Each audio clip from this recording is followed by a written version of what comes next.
Shalom, kasih karunia dan damai sejahtera dari Tuhan kita Yesus Kristus ada dalam kehidupan Eyang Kakung, Eyang Putri, Bapak, Ibu, Saudara, dan anak-anak. Semoga semuanya dalam keadaan baik, tetap kuat, sabar, dan tabah dalam menempuh kehidupan ini. Kita berjumpa kembali dalam renungan mingguan Jumat 18 Maret 2022. Yang kali ini didasarkan dari Mazmur 63, ayat 1 sampai dengan ke-5. Sebelum kita merenungkan sabdanya, mari kita menyatukan hati di dalam doa. Bapa yang penuh kasih, keindahan kasih, sukacita dan berkat telah Kau nyatakan sepanjang kehidupan kami.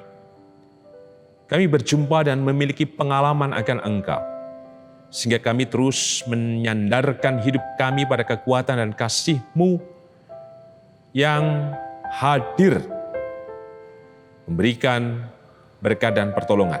Untuk itu ya Tuhan, kami bersyukur atas anugerah-Mu yang besar yang telah kami terima dan rasakan.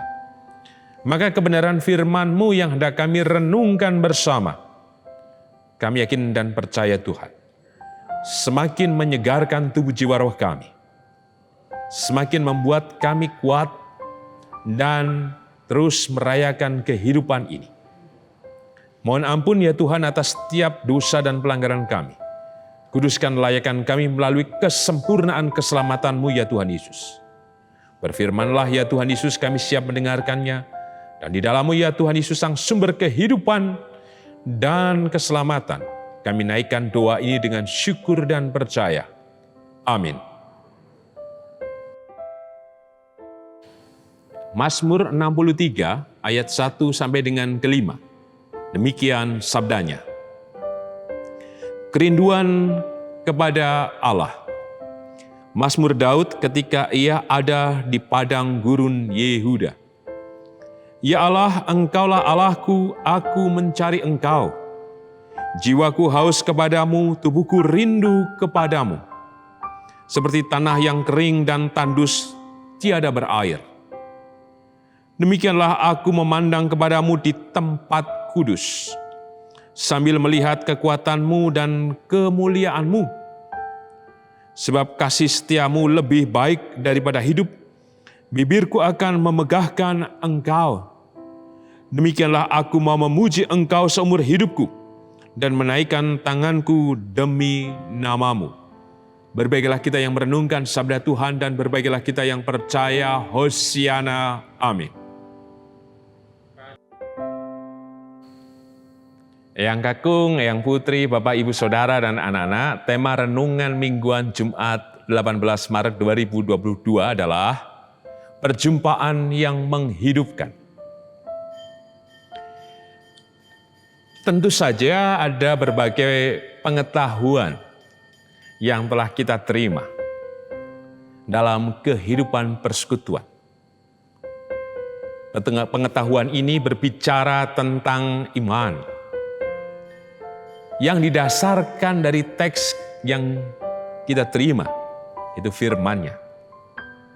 Kita membaca, kita merenungkan, kita mendengarkannya, bahkan mengolahnya, merefleksikannya, dan kemudian memaknainya. Dan tidak berhenti pada pengetahuan itu saja.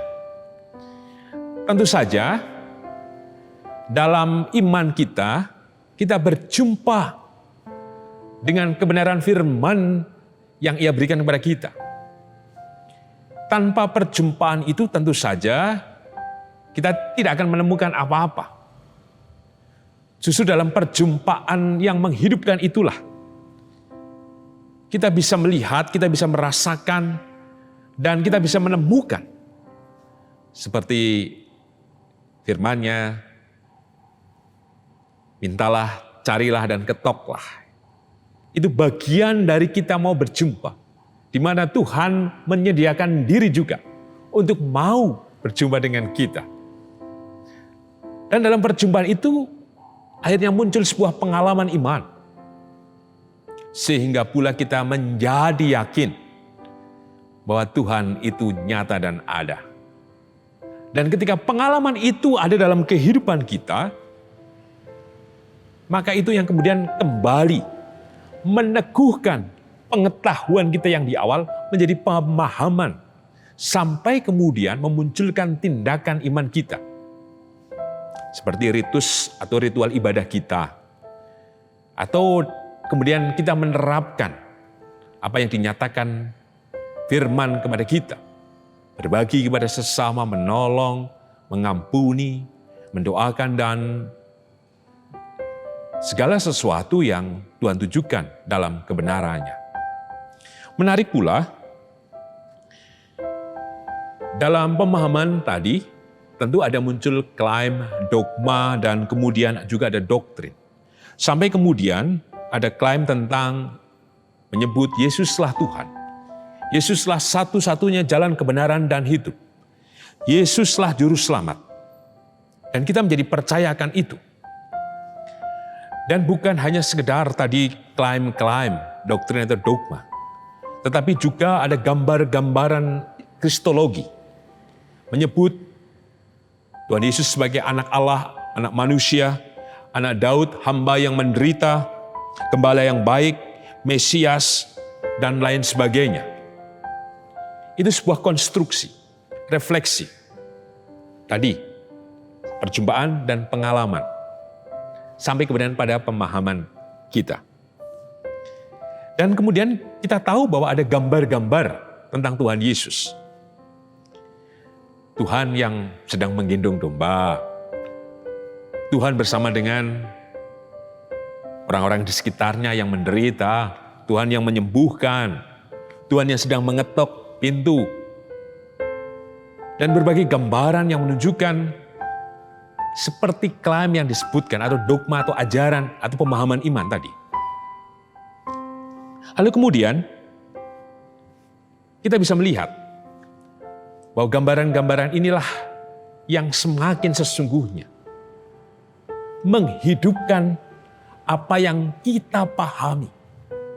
Belajar dalam karakteristik komunitas gereja mula-mula atau orang Kristen di abad pertama dan kemudian gereja yang di awal, di abad kedua, secara khusus, bahwa mereka menunjukkan imannya dengan cara apa? Yang membuat klaim, membuat ajaran.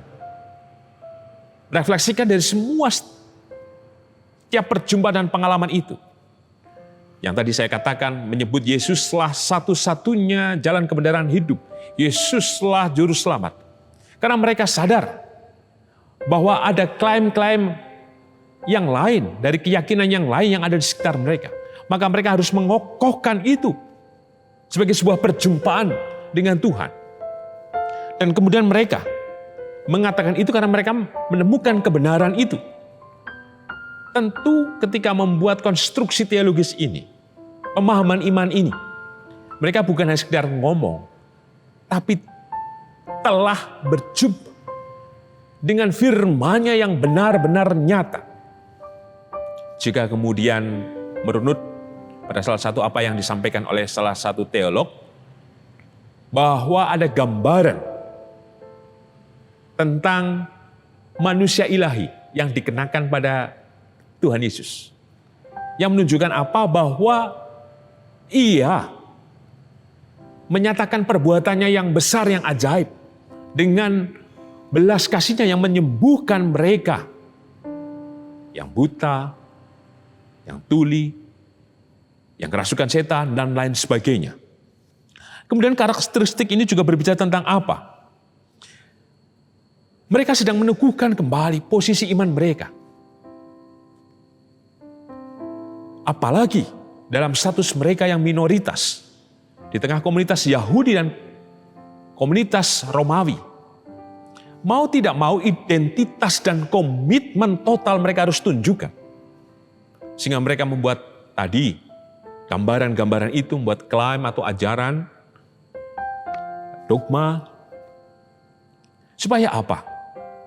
Ketika mereka kokoh dengan perjumpaan, pengalaman, dan pemahaman iman itu, mereka bisa mewujudkan dalam tindakan.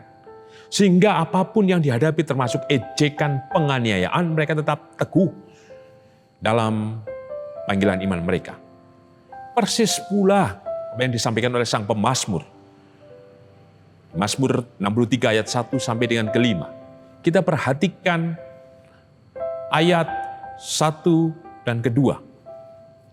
Bahwasanya pemazmur mengalami situasi kehidupan yang tidak menyenangkan. Seperti di padang gurun, karena memang posisinya di padang gurun Yehuda. Tentu kita tahu tandus kering.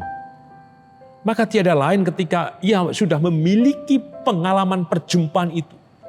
Dalam pemahaman imannya, maka ia melakukan tindakan imannya apa? Ia kemudian mengatakan, "Aku mencari Engkau, jiwaku haus, tubuhku rindu."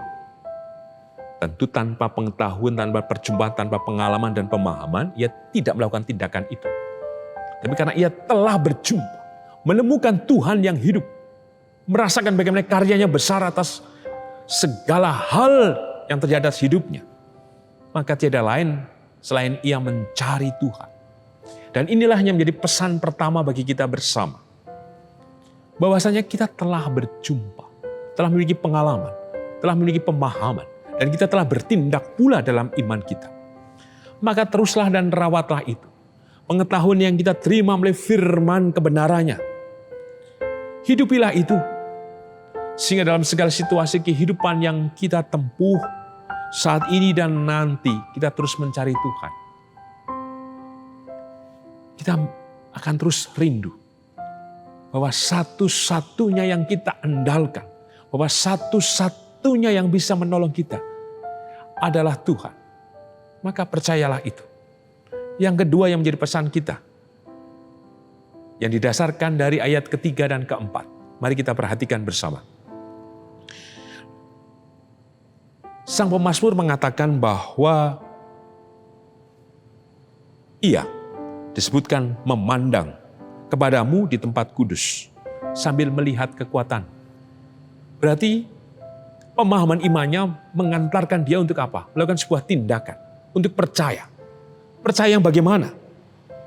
Percaya untuk kemudian berserah dan berharap. Bahwasanya kasih setia Tuhan di ayat keempat lebih baik daripada hidup. Maka ia tidak mau lari dari situasi yang berat yang sedang ia hadapi, dan ia tidak mau lari dari setiap perjumpaan dan pengalaman imannya bersama dengan Tuhan.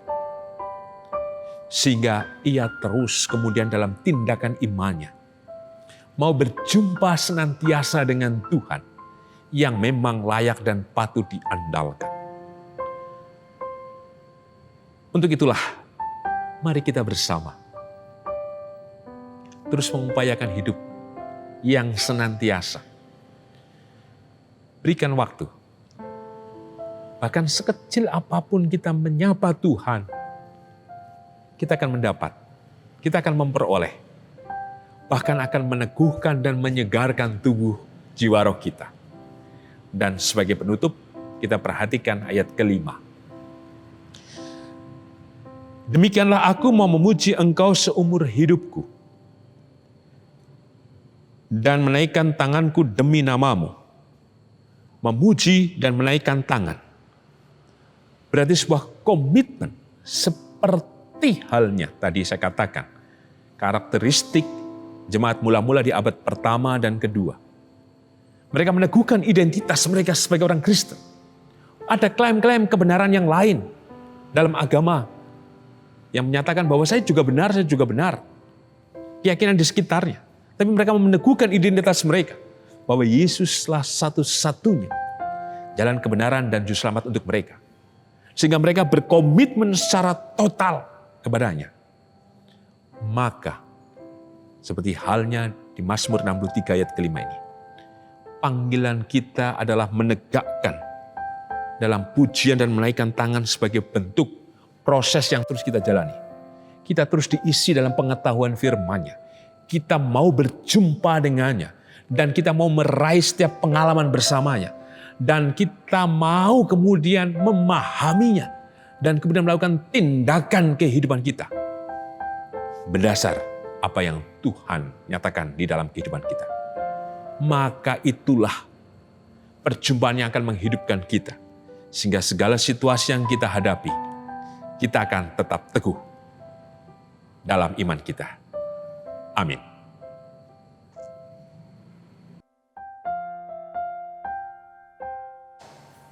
Yang kakung, yang putri, Bapak, Ibu, Saudara, dan anak-anak, mari kita menyatukan hati di dalam doa. Segala puji dan hormat kami naikkan kepadamu ya Tuhan Yesus. Kami ucap syukur akan kebenaran firman-Mu yang mengukuhkan kami bersama, untuk tetap mencari kebenaran firman-Mu, dan kemudian kami harus kemudian menemukannya dalam perjumpaan itu bersama-Mu, dan yang menjadi pengalaman iman kami, dan membuat kami menjadi paham akan setiap cara kerja-Mu dalam kehidupan kami, dan kemudian kami nyatakan dan wujudkan dalam tindakan iman kami. Bila proses ini terus kami raih dan kami lakukan, dalam sepanjang waktu kami bersama-Mu Tuhan, sehingga dalam setiap keadaan apapun seperti sang pemazmur, aku mencari Engkau, demikian juga kami mencari-Mu Tuhan. Maka tolonglah kami, supaya dalam setiap perjumpaan-perjumpaan itu, menghidupkan kami untuk terus senantiasa percaya dan berserah pada kuasa-Mu yang ajaib dan dahsyat itu. Karena kami percaya, maka kami serahkan juga kehidupan hamba-hamba-Mu Tuhan. Secara khusus atas kehidupan Ibu Rusmiati Buyung, Ibu Sarno, Ibu Tugira Sariman, Ibu Suparmo, Ibu Rusmiati Suharti, Bapak Margono, Ibu Murjangkung, Ibu Joyo Pawiro, Ibu Kun Maryatin Subardi, Bapak Sadal Paulus, Bapak Christian Dauriwu, Bapak Elias Sariman, Bapak Repin Sukarsono, Bapak Sunarto Saputro, Ibu Marti Utomo, Ibu Yatmiartini Rusdi, Bapak Suprapto. Demikian juga atas kehidupan Bapak dan Ibu Priyono, Ibu Ami Birowo, Ana Amoresia, Bapak Ngatimin, Bapak dan Ibu Budiandono, Bapak Wilson Siagian, Bapak dan Ibu Hadi Yuwono, Bapak Siswo Prayitno, Bapak Saharun, Ibu Endang Saryati Joko, Bapak Marsito Utomo, Ibu Sriati Sunarto, Bapak Larbadio, Bapak Prayitno Hadi, dan beberapa jemaat yang tidak bisa kami sebutkan satu persatu, mereka yang lemah, mereka yang menderita, mereka yang sakit. Tolonglah mereka Tuhan dalam kasih, kemurahan, dan sukacita yang dari-Mu. Kami yakin berkat, kemurahan, dan pertolongan-Mu nyata atas kehidupan hamba-hamba-Mu ini Tuhan. Demikian juga kami yakin dan percaya Tuhan, Engkau memberkati dan terus menghibur bagi keluarga Ibu Kumala Dewi, bagi keluarga besar mendiang Ibu Waginah Paijo, demikian juga atas keluarga besar Yang Putri Rasdiman. Kedukaan yang begitu berat yang mereka rasakan, biarlah Engkau Tuhan berikan dengan kasih dan kemurahan-Mu penghiburan yang sejati itu. Kami percaya Tuhan rahmat-Mu yang kekal, menolong, memelihara kehidupan hamba-hamba-Mu ini, kini dan sepanjang masa. Kami yakin Tuhan. Demikian juga atas setiap pergumulan kami masing-masing, kami yakin Tuhan Engkau menghidupkan kami. Kami yakin anugerah dan kasih serta sukacita dan berkat-Mu menolong kami. Maka biarlah kami terus mencari-Mu dan berserah kepada-Mu. Kami yakin Tuhan, Engkau juga hadir atas kehidupan bergereja di GKJ Sarimulyo. Berkat-Mu hadir dan Engkau menyatakan kasih kemurahan pertolongan-Mu atas persekutuan bersama di gereja-Mu di tempat ini Tuhan. Berkati juga kehidupan berbangsa dan bernegara di Indonesia. Kami yakin Engkau menolong, kami yakin Engkau memberkati, dan Engkau memberikan kesentosaan dan rahmat Tuhan. Kami juga berdoa untuk peperangan yang ada di Ukraina, antara Ukraina dan Rusia. Biarlah semuanya menjadi damai dan kembali pulih Tuhan. Biarlah tidak terjadi perang dunia ketiga. Tentu itu akan membuat kami menjadi tidak sejahtera. Kami yakin percaya Tuhan rahmat dan damai-Mu terjadi. Berkatilah setiap pemimpin-pemimpin negara untuk kemudian bisa membangun kehidupan bersama yang damai. Tolonglah Tuhan, biarlah perang ini berakhir. Di dalam-Mu ya Tuhan Yesus Sang Sumber rahmat, berkat, dan kasih setia, serta keselamatan. Kami naikkan doa ini dengan syukur, dengan percaya dan berserah. Amin. Tuhan Yesus memberkati Yang Kakung, Yang Putri, Bapak, Ibu, Saudara, dan anak-anak kini dan selamanya. Amin.